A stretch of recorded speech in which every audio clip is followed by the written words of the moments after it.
ونصلی علی رسولہ الکریم اما بعد فاعوذ باللہ من الشیطان الرجیم بسم اللہ الرحمن الرحیم۔ میں ہوں امت الرحمن advance Islamic grooming Karachi Pakistan سے۔ السلام علیکم ورحمۃ اللہ وبرکاتہ۔ امید ہے کہ ساری بہنیں خیر و عافیت کے ساتھ ہوں گی۔ بہنوں، آج کا بھی جو ہمارا ٹاپک ہے وہ بھی ایسا ہی ٹاپک ہے کہ شوہر کے لیے واجب ہے کہ وہ عورت کا جو نان نفقہ ہے یعنی کہ پاکٹ منی جسے انگلش میں کہتے ہیں وہ اور مرد کے لیے دینا واجب ہے۔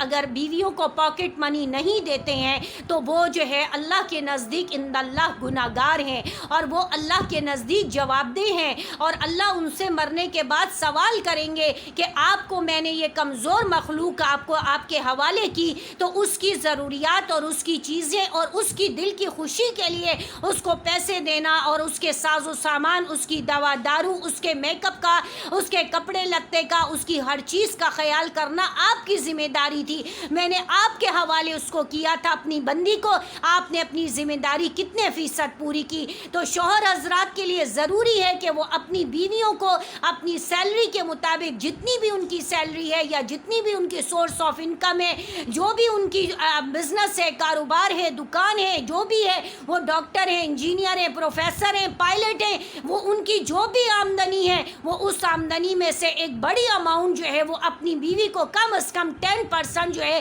اس اماؤنٹ میں سے اپنی جو آپ کی پوری اماؤنٹ ہے اس میں سے 10%، بہت کم میں کہہ رہی ہوں 10% تو آپ بیوی کو دیں، یہ اس کا حق ہے اور آپ کے ذمہ واجب ہے۔ اور دوسرا، زیادہ تر مجھ سے خواتین یہ سوال کرتی ہیں اور میری دوستوں میں بھی اور جاننے والیوں میں بھی یہی ہوتا ہے، یہی سننے میں آیا ہے، یہی دیکھنے میں آتا ہے کہ شوہر حضرات جو ہے وہ اس وقت تو پاکٹ منی دے دیتے ہیں لیکن پھر بعد میں وہ بہانے جو ہے وہ عورت سے لیتے رہتے ہیں۔ کبھی کہتے ہیں فلانی چیز کھانے کا دل چاہ رہا ہے، تمہارے پاس پیسے ہیں نا، تم لے آؤ پھر میں بعد میں دے دوں گا، اور وہ بات کبھی آتی ہی نہیں ہے اور اس طرح عورت کے وہ پیسے کھاتے رہتے ہیں۔ اسی طرح دوسری شکل یہ ہوتی ہے کہ عورت جہاں پیسے رکھتی ہے، جس والیٹ میں رکھتی ہے، جس پرس کے اندر رکھتی ہے، تو وہ وہاں سے اس کی بغیر اجازت کے لیتے رہتے ہیں، یا اگر وہ اے ٹی ایم میں سے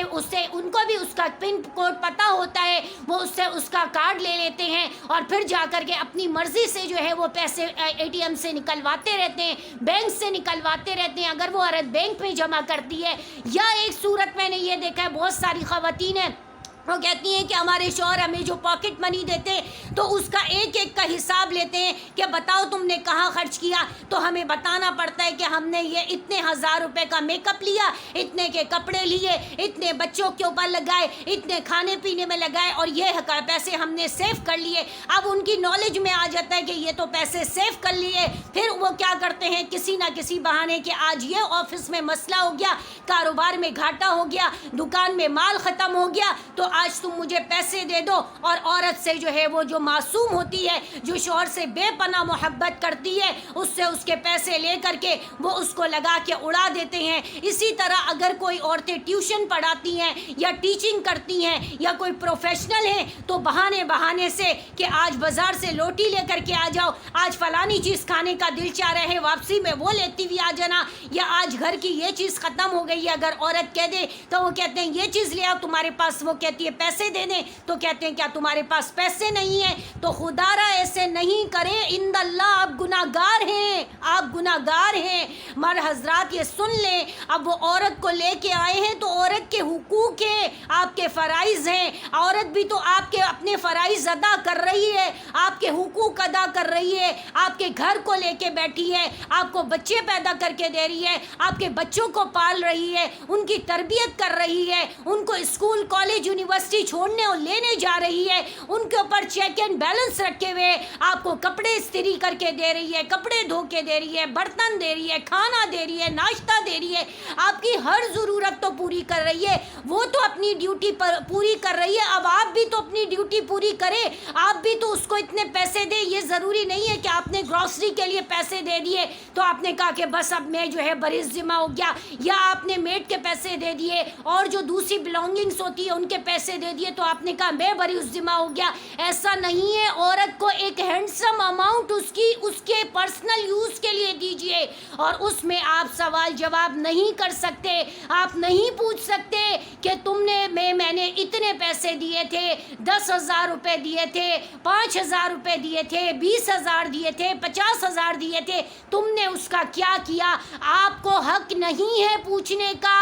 آپ پوچھنے کے سوال حق نہیں رکھتے ہیں، کیونکہ اللہ نے یہ حق اس کو دیا ہے کہ آپ نے ان تمام اخراجات کے باوجود آپ نے عورت کو اپنی کمائی کا اتنا حصہ ضرور دینا ہے جس سے وہ خوش ہو جائے، مطمئن ہو جائے۔ پھر پیچھے آپ کو پلٹ کے اس سے یہ نہیں پوچھنا ہے کہ تم نے یہ پیسے کہاں خرچ کیے، کالے چور کو دے دے، وہ روڈ پہ پھینک دے، وہ پیسے پھاڑ دے، وہ اس کی ذمہ داری ہے، وہ اس کا کام ہے، آپ کا کام نہیں ہے۔ آپ پوچھنے کا حق نہیں رکھتے ہیں، آپ کو اختیار نہیں ہے، کیونکہ اللہ نے آپ کو اختیار نہیں دیا ہے۔ اللہ نے کہا ہے کہ اس کو پاکٹ منی دے دو، اس کے بعد تم حق نہیں رکھتے کہ تم اس سے سوال کرو گے۔ آپ کا جو یہ غلط کنسیپشن ہے کہ وہ شاید اپنے میکے کو سپورٹ کر رہی ہوگی، اپنے بہن بھائیوں کو سپورٹ کر رہی ہوگی، یا وہ کہیں اور کوئی محل نہیں بنا رہی ہے۔ آپ کے یہ اتنے چند ہزار روپے سے کوئی وہ انڈر گراؤنڈ محل تعمیر نہیں ہو رہا ہے، یا آسمان کے اوپر کوئی محل نہیں بن رہا ہے۔ وہ ظاہر ہے اپنی چھوٹی موٹی ضروریات میں ہی خرچ کر لیتی ہے، کھانے پینے میں خرچ کر لیتی ہے، اپنے میک اپ کپڑوں میں خرچ کر لیتی ہے، اپنی دوستوں کے ساتھ کھانے پینے میں خرچ کر لیتی ہے، اور 80% پیسے تو بچوں کی فرمائشوں میں ختم ہو جاتے ہیں۔ اس لیے بچوں کے لیے بھی میں کہوں گی کہ آپ ایک الگ سے پاکٹ منی دیجئے، اور میں ایک الگ سے بچوں کے حقوق کے بارے میں ایک ویڈیو لیکچر اپلوڈ کروں گی، اس کو ضرور سنیے گا کہ بچوں کے بحیثیت والد آپ کے کیا حقوق اور کیا فرائض ہیں، اور بحیثیت والدہ کے آپ کے کیا حقوق اور کیا فرائض ہیں۔ تو اس کے بارے میں انشاءاللہ ایک الگ لیکچر بتاؤں گی۔ تو ہمارے وہ بھائی حضرات جو بیویوں کو پاکٹ منی تو نام کے لیے دے دیتے ہیں، ایک ہاتھ سے دیتے ہیں، دوسرے ہاتھ سے لے لیتے ہیں، تو خدا را ایسا نہ کیجئے، ایسا نہ کیجئے، یہ آپ غلط کر رہے ہیں۔ اند اللہ آپ کی پکڑ ہے، اند اللہ آپ گناہ گار ہو رہے ہیں۔ آپ نے اس کمزور مخلوق کو جو لے کر کے آئے ہیں، آپ نے اس کی ہر ضرورت کا خیال کرنا ہے۔ عورت کو ٹیڑھی پسلی سے پیدا کیا گیا ہے۔ جب جنت بنائی گئی تو حضرت آدم علیہ السلام کو اللہ نے بنایا۔ حضرت آدم علیہ السلام اکیلے گھوم رہے تھے، دل نہیں لگتا تھا۔ اللہ نے ان کی دل پشوری کے لیے، ان کے ساتھ کے لیے ایک خوبصورت چیز عورت کو بنایا، جو کہ ان کی پسلی سے پیدا کیا۔ عورت کو پیار محبت کرنے کے لیے بنایا گیا ہے، نہ کہ اس کے ساتھ جھوٹ بولنے کے لیے، غلط انداز میں استعمال کرنے کے لیے، اس کے حقوق کو سلب کرنے کے لیے، اس کی ضروریات کو پورا نہ کرنے کے لیے، اس کو دکھ دینے کے لیے، تکلیف دینے کے لیے، اس سے لڑائی جھگڑا کرنے کے لیے، اس کو آزمائشوں میں مبتلا کرنے کے لیے نہیں بنایا۔ اللہ نے آپ کے دل کے قریب اس کو پیدا کیا ہے، دل کے پاس سے پیدا کیا ہے، تو دل پشوری کے لیے پیدا کیا ہے۔ اس عورت کی قدر کیجئے، وہ محبت کی لائق ہے، وہ پیار کرنے کے لائق ہے، وہ آپ کی ڈانٹ دھتکار اور آپ کے تانوں کو، آپ کی گالیوں کو سننے کے لیے نہیں ہے۔ آپ کیا اللہ کے سامنے اور لوگوں کے سامنے اس بات پر گواہ بنا کے لائے ہیں کہ اس کی تذلیل کریں گے، اس کو گالیاں دیں گے، اس کو ڈیگریڈ کریں گے، اس کو اپنی بہنوں کے سامنے، اپنے رشتہ داروں کے سامنے بے عزت اور رسوا کریں گے، اس کی برائیاں کریں گے۔ آج جس عورت سے آپ ہر طریقے سے فائدہ اٹھا رہے ہیں، آج آپ اس عورت کو اپنی بہنوں اور ماں کے سامنے رسوا کر رہے ہیں، اپنے رشتہ داروں کے سامنے رسوا کر رہے ہیں۔ کتنی شرم کی بات ہے، کتنا شرم کا مقام ہے۔ ایسا نہ کیجئے، اللہ کی پکڑ بہت سخت ہے۔ اللہ جب اپنی پکڑ پہ آئیں گے تو دنیا کی کوئی طاقت آپ لوگوں کو بچا نہیں سکے گی۔ عورت اگر بد دعا دے دے، عورت اگر اس کا دل دکھائیں گے، اگر وہ بد دعا دے دے گی تو وہ مظلوم ہوتی ہے، اس کی بد دعا اللہ آسمانوں پہ سے اٹھا لیتے ہیں، اور مظلوم کی دعا اور بد دعا دونوں کے درمیان سارے آسمان کے دروازے کھل جاتے ہیں، اور اللہ اور اس کے درمیان کوئی پردہ نہیں ہوتا۔ تو خدا را اپنی عورتوں کی قدر کیجئے، ان کے ساتھ بہت نرمی کے ساتھ، پیار محبت کے ساتھ رہیے، ان کو پاکٹ منی دیجئے، ان کو اس بات پہ مجبور نہ کیجئے کہ وہ غلط کام کر سکیں، یا اگر وہ خود سے اپنی کوئی آمدنی رکھتی ہیں، ان کا کوئی وہ ٹیوشن پڑھاتی ہیں یا وہ کوئی ٹیچنگ کرتی ہیں یا وہ کہیں آفس میں جاب کرتی ہیں، تو آپ کا کوئی حق نہیں ہے کہ آپ ان سے یہ پوچھیں کہ تمہاری سیلری کہاں گئی ہے، تمہاری آمدنی کہاں گئی ہے، ابھی مجھے پیسے دے دو اور میں تمہیں کل واپس کر دوں گا۔ یہ کل مرد حضرات کی، شوہر حضرات کی آتی ہی نہیں ہے۔ آپ لوگوں کو میری باتیں بہت بری لگی ہوں گی، لیکن میں آپ کی آخرت کی فکر کرتی ہوں، بحیثیت ایک عالم دین کے آپ کو سچ اور حق بتانا چاہتی ہوں۔ وہ لوگ جو میرے کو سن رہے ہیں اور وہ میری باتوں کو سنے، میں ان میں کوئی ایسی بات نہیں کر رہی ہوں جس کے اندر کوئی جھوٹ ہے یا جس کے اندر عورت کو فیور کرنا ہے، بلکہ میں دونوں کے درمیان جسٹیفائی بیان کر رہی ہوں، دونوں کو میں قرآن اور سنت سے ثابت کر رہی ہوں کہ خواتین کو جو ہے وہ اس طریقے سے ایک لمٹ کا پاکٹ منی طلب کرنا ہے، اور وہ جو پاکٹ منی طلب کرنا ہے وہ شوہر سے کی رضا کے ساتھ حاصل کرنا ہے۔ اسی طرح شوہر کو پوچھ کر کے پاکٹ منی دینا ہے، لیکن دینا ضرور ہے، اور جب دینا ہے تو واپس نہیں لینا، اور جب واپس نہیں لینا تو پوچھ گچھ بھی نہیں کرنی ہے، پولیس والوں کی طرح سوال جواب نہیں کرنے ہیں، اس کو یہ دھوکہ دے دے کہ نہیں خرچ کروانا اس کے پیسے کہ آج تم لے آؤ کل میں دے دوں گا، تم حساب میں لکھ لینا تو میں تمہیں دے دوں گا۔ ایسا نہیں کریے، ایسا نہیں کریے، آپ لوگ عند اللہ گناہگار ہوں گے۔ اللہ کی پکڑ سے بچیں، آخرت سے بچیں، اپنی آخرت کو یہ دنیا کی چند روزہ زندگی کے لیے خراب نہ کریں۔ آخرت کی منزلیں بہت مشکل ہے، آخرت کی منزلیں بہت سخت ہیں، قبر کی زندگی بہت سخت ہے۔ یہ تو دنیا کی زندگی ہے، یہ تو پانی کے بلبلے کی مانند ہے، یہ تو آج ہے اور کل نہیں ہے، تو خدا را اپنی آخرت کو ان بے سروپا باتوں کے لیے خراب نہ کیجیے۔ اپنی شادی شدہ جو بہنیں ہیں، جو مائیں ہیں، ان کو اپنے درمیان انوالو نہ کیجیے، اپنے رشتہ داروں، اپنے دوستوں کو اپنے درمیان مت آنے دیجیے۔ یہ دوست ہیں، یہ رشتہ دار ہیں، یہ آپ کی شادی شدہ جو بہنیں ہیں، یہ آپ کو برداشت نہیں کر رہی ہیں، یہ آپ کا ساتھ رہنا برداشت نہیں کرتی ہیں، یہ آپ کا ساتھ ہنسنا بوجھنا برداشت نہیں کرتی ہیں، یہ آپ کو پیمپرڈ کر رہی ہیں۔ کل کو آپ کی بیوی اگر آپ کے گھر سے چلی جاتی ہے تو یہی بھی بہنیں آپ کو لات ماریں گی، یہی بہنیں آپ کو تانا دیں گی، یہی بہنیں آپ کی شکل نہیں دیکھیں گی، یہی بہنیں آپ کا فون نمبر بلاک کر دیں گی، یہی بہنیں آپ کو ایسے ٹھڈے ماریں گی کہ آپ کو اندازہ نہیں ہوگا کہ یہ وہی میری بہن ہے، یہ وہی میری ماں کی بیٹی ہے، یہ وہی میری باپ کی اولاد ہے۔ دنیا بڑی نفسا نفسی ہے اور لوگ بڑے نفسا نفسی ہیں، اور قیامت کے دن ہے کلو نفسی نفسی، ہر شخص کہے گا کہ میں۔ اسی طرح آج کے دور میں ہر کوئی میں کر رہا ہے۔ آج جو آپ کے یہ شادی شدہ بہنیں، یہ شادی شدہ دوست، یہ شادی شدہ چچیاں، مامیاں، تائیاں، کزنز، خالائیں، یہ جو بھی ہیں ارد گرد کی، یہ جو حسین عورتیں آپ کے سامنے نظر آ رہی ہیں،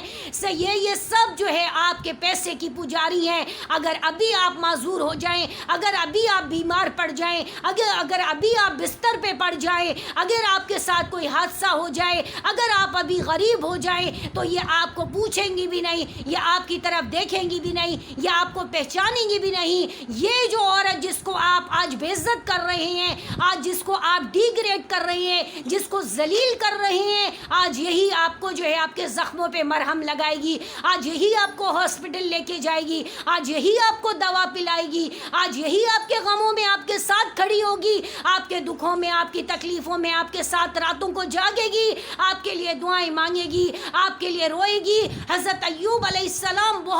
بہت زیادہ تھے، امیر تھے، اللہ نے ان کو مال و دولت دیا تھا، سب کچھ دے دیا، تو شیطان، لیکن پھر بھی وہ شکر ادا کرتے تھے، تو شیطان، اللہ تعالیٰ نے کہا دیکھو ایوب میرا کتنا شکر گزار بندہ ہے۔ اس پہ شیطان نے کہا یہ اس لیے اتنی شکر گزاری کرتا ہے کہ آپ نے اس کو دنیا کی ہر آسائش اور سہولت دی ہے، دولت دی ہے، پیسہ دیا ہے، بیویاں دی ہیں، مال و اسباب دیا ہے، تو اللہ تعالیٰ نے کہا اگر میں اس سے سب کچھ بھی چھین لوں گا پھر بھی یہ میرا شکر ادا کرے گا۔ تو شیطان نے کہا آپ دیکھ لیجئے گا یہ ایسا نہیں کرے گا۔ اللہ نے کہا کہ مجھے اپنے عزت و جلال کی قسم میں اس سے ہر چیز لے لوں گا، لیکن تم دیکھنا میرا یہ بندہ استقامت پہ رہے گا، پھر بھی یہ ہر حالت میں میرا شکر ادا کرتا رہے گا۔ پھر کیا ہوا کہ حضرت ایوب علیہ السلام سے اللہ نے ساری نعمتیں آہستہ آہستہ آہستہ مال بھی چلا گیا، اولاد بھی چلی گئی، مویشی بھی چلے گئے، گھر بار بھی چھن گیا، سب کچھ چھن گیا، کچھ بھی نہیں بچا، اور جسم کے اندر بھی کیڑے پڑ گئے، بیمار ہو گئے، کوڑ کے مریض ہو گئے، جسم سے بدبو آنے لگی، جسم کے اندر کیڑے پڑ گئے۔ لیکن سارے دوست جو بہت جگری یار تھے، جو بہت جگرا تھے، جو بہن بھائی تھے، جو ماں باپ تھے، جو دوست عزیز رشتہ دار تھے، سب نے چھوڑ دیا۔ بالآخر ملک والوں نے، گاؤں والوں نے بھی آپ کو گاؤں سے نکال کر کے کچرا کنڈی پہ ڈلوا دیا اور کہا کہ تمہارے رہنے کی وجہ سے ہمارے گھروں میں جراثیم آ رہے ہیں، بیماری پھیلے گی، ہمارے بیوی بچے، ہمارے گھر والے بیمار ہو جائیں گے۔ اور پھر کیا ہوا کہ حضرت ایوب علیہ السلام کو کچرا کنڈی پہ ڈال دیا گیا۔ اس حالت میں بھی وہ اللہ کا شکر ادا کرتے رہے۔ کسی دوست نے جو بہت بہت جگری دوست تھے، انہوں نے بھی کچھ ہی دن آ کر کے مزاج پرسی کی، اس کے بعد انہوں نے بھی چھوڑ دیا۔ لیکن صرف ایک وہ واحد عورت تھی، حضرت کی بیوی کا نام رحمت تھا۔ ان کی جو بیوی رحمت تھی وہ آخر تک حضرت ایوب علیہ السلام کے ساتھ رہی۔ حضرت ایوب علیہ السلام کوڑا کنڈی کے اوپر بیٹھے رہتے تھے اور بالکل جسم میں کیڑے پڑ گئے تھے۔ وہ جاتی، صبح اٹھتی تھی، شوہر کے جسم کے سارے کیڑے صاف کرتی تھی، سارے زخموں کو دھوتی تھی، پھر جنگل جاتی تھی، لکڑیاں کاٹتی تھی، شہر میں بیچتی تھی، اور پھر لے کے آتی تھی، اور پھر کھانا پکا کے پہلے شوہر کے منہ میں نوالا ڈالتی تھی اور پھر وہ خود کھاتی تھی۔ ایک مرتبہ کیا ہوا کہ حضرت ایوب علیہ، ان کو آنے میں دیر ہو گئی تو حضرت ایوب علیہ السلام کو غصہ آ گیا، اور حضرت ایوب علیہ السلام نے کہا کہ اب یہ آئے گی تو میں اس کو لاٹھی سے ماروں گا۔ اور تو اللہ تعالیٰ نے حضرت ایوب علیہ السلام کو کہا کہ یہ میری بندی، میری پسندیدہ بندی ہے، اس کو تم ہاتھ نہیں لگا سکتے، اس کو تم مار نہیں سکتے۔ اگر تم نے، حضرت ایوب علیہ السلام نے قسم کھائی تھی، تو اگر تمہیں اپنی قسم پوری کرنی ہے تو تم ایک ایسی شاخ لے لو جس کے اندر 100 تیلیاں ہو، اور پھر تم اس کو ایک مرتبہ ان کے بدن سے لگا دو تو تمہاری قسم پوری ہو جائے گی۔ پھر کیا ہوا آگے کے سنیے کہ حضرت ایوب علیہ السلام کے زبان کے اندر بھی کیڑے پڑ گئے، تو حضرت ایوب علیہ السلام رونے لگے اور اللہ سے دعا کی کہ اے اللہ، اب تو میرا جسم تو پہلے کیڑوں کے ساتھ بھرا ہوا تھا، اب تو میری زبان بھی کیڑوں سے بھر گئی، جس سے میں تیرا ذکر کرنے سے بھی محروم ہو گیا، اے اللہ مجھے اٹھا لے۔ تو اللہ تعالیٰ نے جو ہے حضرت ایوب علیہ السلام کی جو آزمائش تھا، جو امتحان تھا، وہ پورا ہو گیا۔ اللہ کی رحمت کو جوش آیا، بارش آئی، اور بارش آ کر کے سارا جو ہے ان کے جسم کو نہلا دیا۔ وہ دوبارہ سے ایک حسین و جمیل اور خوبصورت انسان پہلے والے حضرت ایوب علیہ السلام ہو گئے۔ اور پھر جب ان کی بیوی شام کو جنگل سے لکڑی کاٹ کے بیچ کے آئیں تو دیکھا کہ وہاں پہ ایک نوجوان خوبصورت اور حسین و جمیل سر جھکائے بیٹھا ہے۔ انہوں نے ان کو سلام کیا، قریب گئی اور کہا کہ یہاں ایک بوڑھے اور بیمار سے آدمی تھے، تو وہ کہاں چلے گئے؟ وہ پریشان ہو گئیں کہ شاید وہ چلے گئے، یا اللہ نہ کرے کہ وہ مر کھپ نہ گئے ہوں، یا کوئی بھیڑیا وغیرہ ان کو نہ کھا گیا ہو۔ تو انہوں نے سر اٹھایا اور مسکرانے لگے اور کہنے لگے، رحمت میں تمہارا شوہر ایوب ہوں، اللہ نے میرا امتحان ختم کر دیا، میری آزمائش ختم کر دی اور مجھے دوبارہ سے پہلے جیسا کر دیا۔ تو یہ واحد عورت تھی جس کو اللہ نے قرآن میں کہا کہ آپ، یہ میری پسندیدہ بندی ہے، آپ اس کو مار نہیں سکتے، آپ اس کے ساتھ سختی نہیں کر سکتے، آپ اس کو ڈانٹ نہیں سکتے، اور اس نے آپ کا ساتھ دیا، اور پوری دنیا میں کسی نے آپ کا ساتھ نہیں دیا، اور میری اس بندی نے آپ کا آخر تک ساتھ دیا۔ میں اس بندی سے راضی ہوں، آپ بھی اس بندی سے ہمیشہ راضی رہیے گا، اور آپ اس سے معافی مانگے۔ حضرت ایوب علیہ السلام نے اپنی بیوی کو، رحمت کو گلے لگا لیا، رونے لگے اور بہت پیار کیا، اور ان سے معافی مانگی کہ میں نے غصے میں آ کر کے تمہارے لیے ایسے قسم کھا لی تھی، اللہ نے مجھے تنبیہ کی، اللہ نے تمہاری سفارش کی، تو تم مجھے معاف کر دو۔ اور پھر اللہ نے حضرت ایوب علیہ السلام کو تمام چیزیں دوبارہ سے دے دی، وہی دولت دے دی، وہی اساز و سامان اور آسائشیں دے دی۔ تو آپ لوگوں کو بتانے کا مقصد یہ ہے کہ جس بیوی کے ساتھ آپ ذلت والا سلوک کر رہے ہیں، وہی بیوی آپ آخر تک آپ کے ساتھ رہنے والی ہے، آپ کے کام آنے والی ہے. آپ کی کوئی بہن، آپ کا کوئی بھائی، کوئی رشتہ دار، کوئی دوست آپ کے کام نہیں آئے گا. آپ پیغمبر سے بڑھ کر نہیں ہیں. آپ اپنے آپ کو دیکھ لیجئے. اگر عقل مند ہوں گے تو یہ ایک واقعہ اور اس طرح کے بہت سارے واقعے. حضرت ایوب علیہ السلام اللہ کے پسندیدہ پیغمبر تھے، شکر گزار بندے تھے. افوضوا امری الی اللہ ان اللہ بصیر بالعباد. حضرت ایوب علیہ السلام کی یہ دعا ہے کہ اللہ میں نے اپنا معاملہ آپ کے سپرد کیا جب وہ بیمار تھے. تو حضرت ایوب علیہ السلام سے زیادہ بڑھ کر تو نہیں ہے. تو آپ دیکھیں کہ ایوب علیہ السلام کا اس بیماری میں، اس مشکل وقت میں، اس امتحان میں کس نے ساتھ دیا؟ اسی ایک عورت نے ساتھ دیا جو ان کی بیوی تھی،